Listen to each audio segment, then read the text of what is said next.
and there was not full congressional support. I think Congress will support President Trump in this instance. I would be inclined to support him depending upon the strategy, but you've got to get this in the right order. But why do you think Congress would approve this now when it has refused to try to renew the masking authorization legislation for over a decade? I'm making my own record of history. It's divided on everything, even issues that Republicans and Democrats thought they could move forward on. Well, can I be kind of blunt with you, Rachel? The reason I think Congress will approve it is you've got two Republican houses, and even the Republicans that were criticizing President Obama for going into Libya, for example, they censured President Obama for going into Libya militarily without a vote of Congress, but they're now saying positive things about President Trump and his actions vis-a-vis Syria. So just taking them at their statements in the last day, I think that the use of chemical weapons against civilians is such a violation of international norms that Congress would be supportive for appropriate action to deter. The government is killing off their own people. Okay?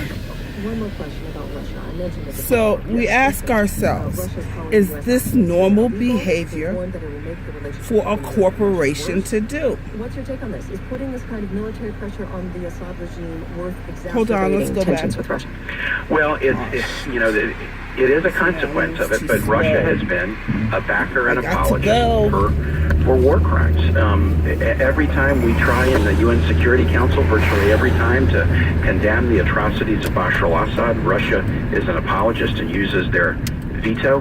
The one time, Rachel, they didn't, and this is important, in February of 2014, there was a resolution passed calling for the delivery of humanitarian aid inside Syria, across the borders.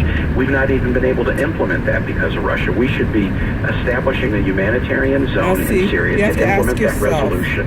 And that's what does Russia have Senator to gain? Democrat from Virginia. Senator, thank you so much. From interfering in... Now let's talk about social media and federal law. All this week, Dan Scavino, who's President Trump's caddy turned social media manager, has been getting slammed by ethics watchdogs. They just want to go get the oil. They say this tweet violated a law dating back to 1939. It's called the Hatch Act. NPR's Sam Sanders tried to figure out if he really broke the law. The Dan Scavino tweet in question reads as follows. Real Donald Trump is bringing auto plants and jobs back to Michigan. Justin Amash is a big liability. Hashtag Trump train. Defeat him in primary. Amash is a Republican himself, part of the House Freedom Caucus. That's a group the president has criticized. A lot of experts said Scavino's tweet violates the Hatch Act. That law basically says employees in the executive branch cannot politic on government time or on the government dime. But here's the thing. Dan Scavino sent that tweet from his personal Twitter account on a Saturday. Noah Bookbinder is the executive director of Citizens for Responsibility and Ethics in Washington, or CREW. CREW filed a complaint about the tweet with the U.S. Office of Special Counsel.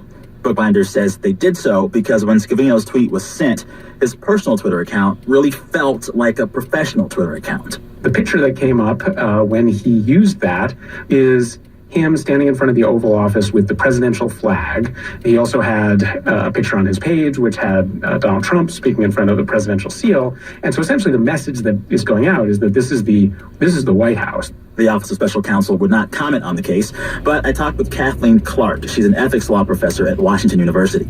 She has some questions. I can't actually tell whether it was a violation of the Hatch Act because I don't know where he was when he tweeted about that congressional campaign. Clark says with the Hatch Act, it's complicated. Saturday, if Scavino tweeted from a government office or in a government vehicle, and arguably from a government communications device, or although I'm not sure that there's actually. The problem with the Hatch Act is it often comes down to sort of a reading of green eggs and ham. If you're in a boat with a goat, then perhaps you're in violation, but not if only one of those applies. Jonathan Turley is a law professor at George Washington University. He says now in our device-filled lives, everything is just a bit more blurry.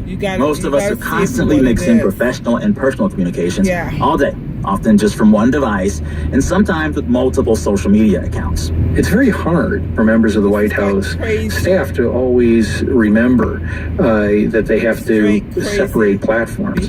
Both Turley and Clark think the Office of Special Counsel should update the Hatch Act's guidelines for social media use. Even still, Turley says the act was always hard to enforce, even before Twitter.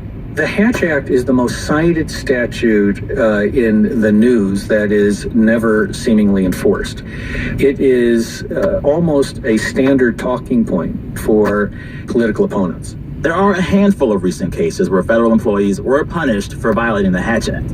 As for Crew, the group that made the complaint about Dan Scavino's tweet, Noah Bookbinder has this advice. Essentially tell them to take it outside, right? if they've got a political fight, they've got to take that outside of their official positions.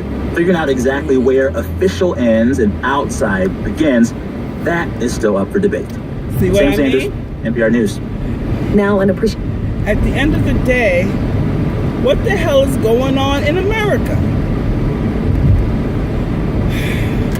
We have the president sending missile strikes. Oh my God, she can't drive. Missile strikes to Syria over their killing of their civilian population. And then we have poor me here who thinks it's an out and outright shame. We have Donald Trump who sent airstrikes there, and we have Congress who was not notified of this until his press conference. Now, the administrative process somewhere along has been twisted and mixed. And I don't know how long it'll stay twisted and mixed. But I just wanted you guys to be aware that certain things aren't good for us. God bless you. Peace.